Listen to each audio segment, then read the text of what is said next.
అందరికీ నమస్కారం. చాలా చాలా ఘోరమండి అసలు. లక్నో, ఉత్తరప్రదేశ్ రాజధాని. అందులో ఈ అలీఘర్ సెక్టర్ డి అపార్ట్మెంట్. అందులో కోచింగ్ సెంటర్, అందులో గేమింగ్ జోను, అందులో లైబ్రరీ, అందులోనే పెంపుడు జంతువుల షాప్ అట.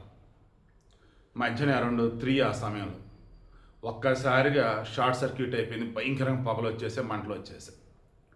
కొంతమంది మంటల్లో చిక్కుపోయారు, కొంతమంది చచ్చేసాం బయట అని చెప్పేసి ఆ ఫస్ట్ ఫ్లోర్ నుంచి దూకేశారు. ఇంకొంతమందిని మిగతాలో కాపాడారు. ఇప్పటివరకు మనకు అందుతున్న సమాచారం మేరకు 20 మంది చనిపోయారట. ఇద్దరు పాపం వెన్నుముకి ఇరిగిపోయిందట, ఇద్దరు కాళ్ళు ఇరిగిపోయినాయి అట. ఎందుకంటే ముందు పైనుంచి దూకేశారు పిల్లలు. మొన్న ఆ మధ్య కూడా ఎక్కడ ఇలాగే కోచింగ్ ఇన్స్టిట్యూట్లో. మరి ఆ కోచింగ్ ఇన్స్టిట్యూట్లు ఇరుగ్గా ఉండే చోట్ల పెడతారో ప్రాపర్ వేలు అసలు మెయింటెనెన్స్ ఉండదు, ఏంటో అర్థం కావట్లేదు. అండ్ ఇమీడియట్ కేంద్ర ప్రభుత్వం, రాష్ట్ర ప్రభుత్వం రెస్పాండ్ అయింది. బ్రజేష్ పాఠక్ ఎవరు ఉత్తరప్రదేశ్ డిప్యూటీ సీఎం సంపార్సర్ ఎయిట్ చేశాడు. ఎవరికైనా బాధ ఉండదా అండి అసలు?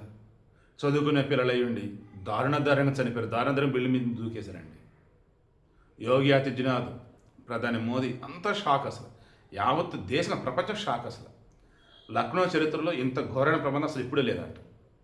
నేనైతే ఈ వీడియోకి ఇంటెన్షన్ ఏంటంటే జరిగిన ప్రమాదం గురించి చెప్తూ, 2, మీ పిల్లలు ఎక్కడ కోచింగ్ సెంటర్లు పంపుతున్నా, స్కూల్లో పంపుతున్నా, కాలేజీలో పంపుతున్నా, ఏదైనా ఇన్స్టిట్యూట్లో పంపుతున్నా, అగ్ని ప్రమాదం జరిగినప్పుడు అక్కడి నుంచి ఈజీగా బయటపడేలాగా దారులు ఉన్నాయా లేదా, అండ్ ఆ బిల్డింగ్ ఉన్న ప్రిమిసెస్ అవన్నీ ఫైర్ ప్రూఫా కాదా, అది చెక్ చేసుకొని జాయిన్ చేయండి.